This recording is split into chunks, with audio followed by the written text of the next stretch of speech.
Hello, everyone, and welcome back to another episode of Chargers Analytics with Arjun. Hope everyone enjoyed their first weekend of football back. I know I certainly did, even though the result of the Chargers game wasn't something that I was hoping for. Definitely, it was a really fun game to watch going on from both sides.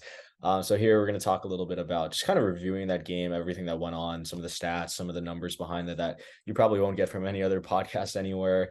And then do like a little bit of a quick preview on the Titans game. Of course, the kind of scouting report I put together every week. It's only going to have 1 week of data. I could go back and use 2022 data for the Titans, but it doesn't make a lot of sense given that Todd Downing, he left the Titans after 2022 and they hired Tim Kelly. So completely new offense. So I'm really just going to use 2023 data when looking at the Titans. But as usual, I'm just going to jump straight into it. First, again, review what happened in this Dolphins game. Obviously 36-34 went over the, over under by about 19 points, 19.5 points. Overall, I mean, I thought the Chargers offense played really well. You just look at their performance. They had a 99th percentile success rate overall. They had a 100th percentile rushing success rate. So success rate is when any play gains and expected points added or EPA of above 0. So it's basically just saying, did the offense increase their chances to score points on this drive based on the outcome of the play, given yards down or down distance, yards to go to the end zone in context like that. So really good performance on the ground. The passing performance, it was still pretty good. We're looking at a 74th percentile passing success rate, about 56th percentile passing EPA. So overall, at least an above average performance from the passing game and a really good performance by the running game. I thought Herbert looked good, didn't really make many mistakes. I know people are going to get on him for that last drive, but, I looked at the numbers. You look at the 2 sacks that he took, he was under pressure in 2.0 and 1.8 seconds on those 2 sacks. I don't know many quarterbacks that wouldn't take a sack or turn a play into a positive play when they're under pressure in 2.0 and 1.8 seconds. So if you hear that comment being brought up, oh, Justin Herbert, isn't clutch, took 2 sacks in that final drive. He was pressured in less than 2 seconds on both of those plays. So take that for what it's worth. Obviously, the intentional grounding wasn't great, but it happens. People make mistakes, and we still had a chance at the end of the day to convert on 4th down. But again, pressured in 1.8 seconds, not much you can do.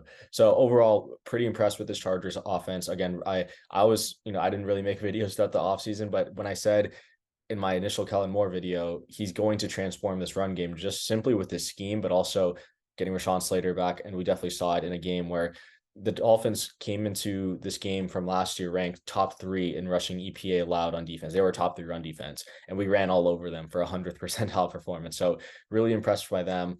Obviously, on the flip side, the defense was terrible. Like it could not have been any worse. The Dolphins, you look at, their passing stats, they had a 89th percentile passing success rate, 98th percentile passing EPA. You look at this chart I put together, it's called perfectly covered plays. So basically, how often does every person on the Chargers do their job? And you can see the Chargers had the second lowest defensive perfectly covered rate in the NFL this past week. The Dolphins had the second highest second highest rate of plays that were deemed as broken coverage, that someone messed up on the Chargers defense in coverage. So not a great showing from the Chargers defense. I didn't know what to expect. I didn't think they were going to replicate the performance from last year, but I didn't think it'd be this bad, especially without Teron Armstead.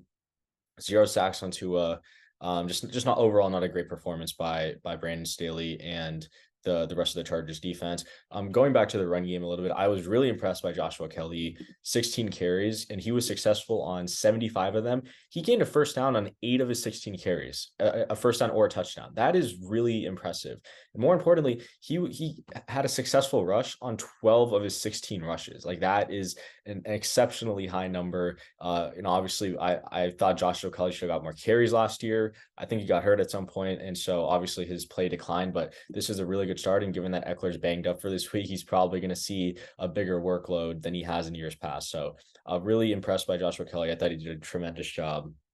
But let's just talk a little bit about the Chargers from this game. So on first down, I charted every single type of play call that the Chargers called in this game. So on first down specifically. So we were looking at 17 actual runs. So it's runs that I kind of saw, there was no type of RPO action involved in it. They had 2 RPO runs, which were runs kind of out of shotgun, and there was a bubble screen or there was a slant coming another way. So 2 of those, 5 RPO passes slash screens, 3 play action passes, and 8 standard dropbacks. So we're looking at just no play action, no quick or no, no play action, no RPO, just a standard dropback.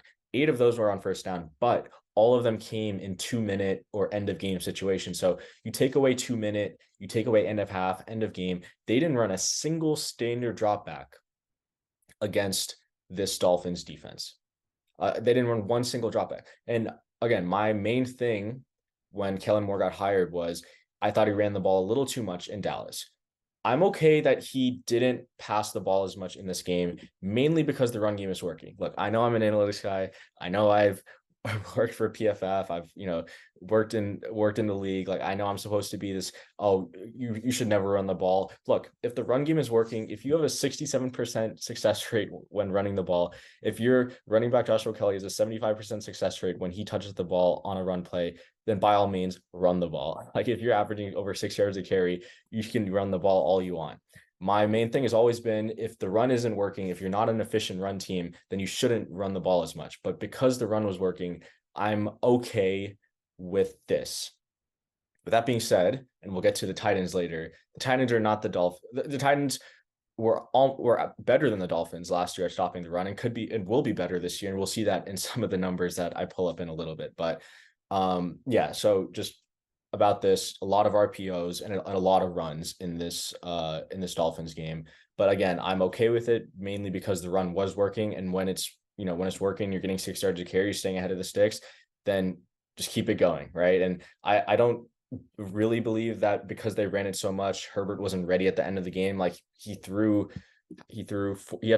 dropbacks. Like, it's fine. Like, he had enough attempts that he wasn't rusty or whatever at the end of the game. So, not too worried about this first down play calling, because I think Fangio with his light boxes, they're going to invite you to run the ball. And if you can get 6 yards a pop, get 6 yards a pop. So that was number one. Now let's talk about the Tyreek Hill situation. So again, I promise you probably won't get any of these stats anywhere else, but per PFF charting, Tyreek faced 20 snaps versus single man coverage. So I think he ran about 35 routes on Sunday, and he faced single man coverage from Michael Davis, JC Jackson, Asante on 20 of them. That's 57% of his routes. To look at the game last year, he only faced 7 snaps of single man coverage, which is 26% of his routes. So JC Jackson coming back, Brandon Staley and Derwin James being on the field, Brandon Staley decided he wanted to run man coverage against the Dolphins 30% more of the time. And I think Seth Walder had this post that the Chargers were charted as having played man 80% of the Dolphins passing snaps. So again, JC Jackson being back kind of just, force Brandon, or I don't know what, I'm not going to say force. I don't know the game plan or anything, but JC Jackson coming back increased Brandon Staley's man usage from last year, and especially single man usage. Because at least last year, Tyreek was, he had a decent amount of snaps that he was charted as being helped or bracketed. This time they left him on an island. Part of that, I think, is also McDaniel did a tremendous job of getting him open in space and getting him in one-on-one situations, but still, they played a lot of man, and you can't play, like, it's very tough to play man against 2 speed demons in Tyreek and Jalen Waddle. And so obviously it didn't work. So that was, something from that game that I kind of noticed. And then again, going back to this, the Dolphins did a tremendous job of forcing broken coverage.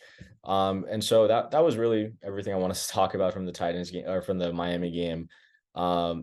Twitter's been a privilege to be on for the past couple of days. I think the Tua takes are coming off, and the thing is, like, Justin Herbert didn't even play that bad. He had an above league average performance, didn't have any turnover worthy plays, never put the ball in harm's way.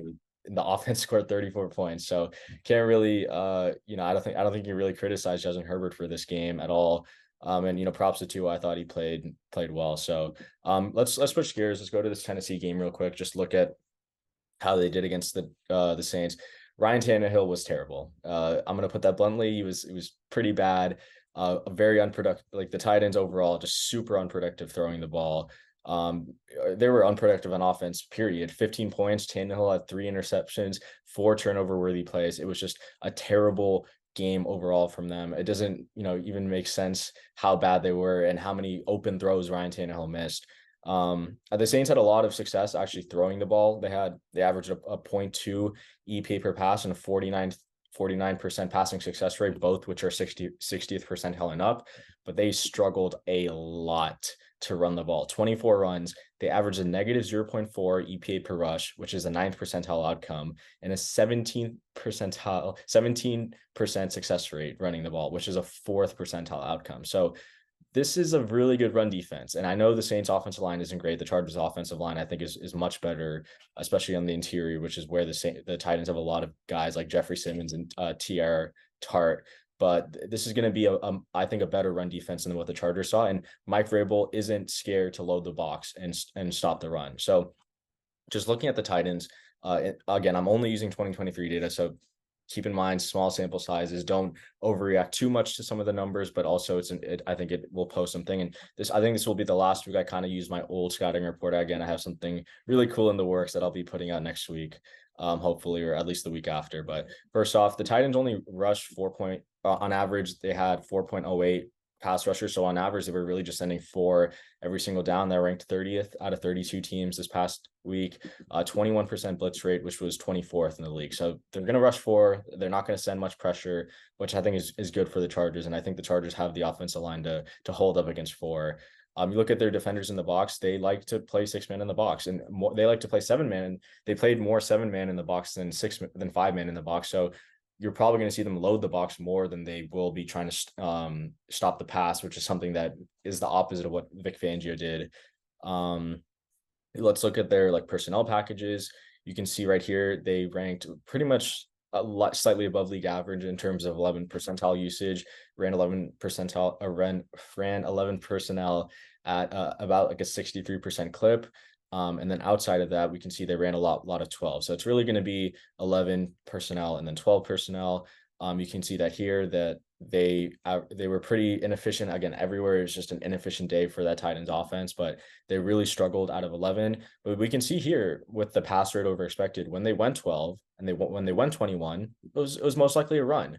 And when they went 11, it was most likely a pass, right? So those are the kind of the things to just keep note of when they bring in that second tight end, when they bring in, I think it's Jack Chestnut, who is their fullback.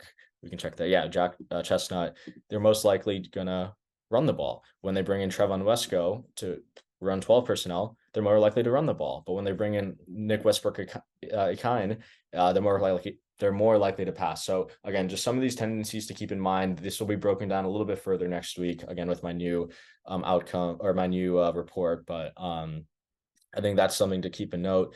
You can see here, mainly ran single back and shotgun. They're not a really creative offense. 8 plays out of empty, which they were really successful, I think, spreading out the Saints defense, and that they probably could have success versus us. I think I should have had this ready, but I'm going to pull it up while I talk. My friend Tage, who I did a podcast with, he actually tweeted about this, where I believe the Dolphins ran empty at a pretty high rate. And I need to be able to find this tweet in the next 10 seconds. Sorry.